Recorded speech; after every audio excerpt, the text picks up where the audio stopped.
नमस्कार. आपण पाहताय लोकराज्य न्यूज 24. पाहुयात महत्त्वाची बातमी. पुण्यातून एक अत्यंत धक्कादायक आणि कायदा सुव्यवस्थेचे वाभाडे काढणारी बातमी समोर येत आहे. पुण्यातील पाटील इस्टेट परिसरात 8 ते 10 जणांच्या एका टोळक्याने मध्यरात्रीच्या सुमारास जोरदार हैदोस घातला. क्षुल्लक कारणावरून झालेल्या वादातून या तरुणांनी परिसरात उभ्या असलेल्या अनेक वाहनांची अक्षरशः तोडफोड केली आहे.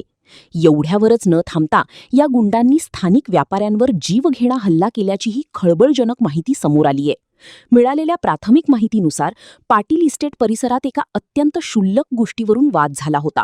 या वादाचा राग मनात धरून 8 ते 10 जणांचे टोळके हातात हत्यारे आणि लाठ्याकाठ्या घेऊन रस्त्यावर उतरले. या टोळक्याने रस्त्याकडेला पार्क केलेल्या अनेक कार आणि इतर वाहनांची तोडफोड करायला सुरुवात केली. अचानक झालेल्या या हल्ल्यामुळे परिसरात एकच खळबळ उडाली आणि नागरिकांमध्ये भीतीचे वातावरण पसरले. वाहनांचं नुकसान केल्यानंतर या माथेफिरू टोळक्याने तेथील स्थानिक व्यापाऱ्यांना टार्गेट केले. दुकाने आणि व्यावसायिक गाळ्यांवर दगडफेक करत त्यांनी काही व्यापाऱ्यांवर जीवघेणा हल्ला चढवला.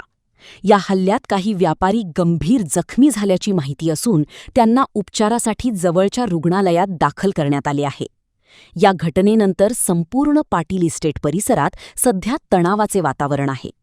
घटनेची माहिती मिळताच स्थानिक पोलीस फौजफाट्यासह घटनास्थळी दाखल झाले आहेत.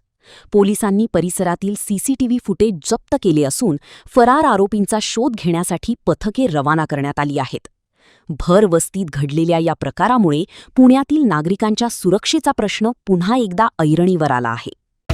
महाराष्ट्रातील महत्त्वाच्या आणि ताज्या बातम्या पाहण्यासाठी आजच आमच्या लोकराज्य न्यूज 24 न्यूज चॅनलला YouTubeवर सबस्क्राईब करा आणि बेल आयकॉन प्रेस करा.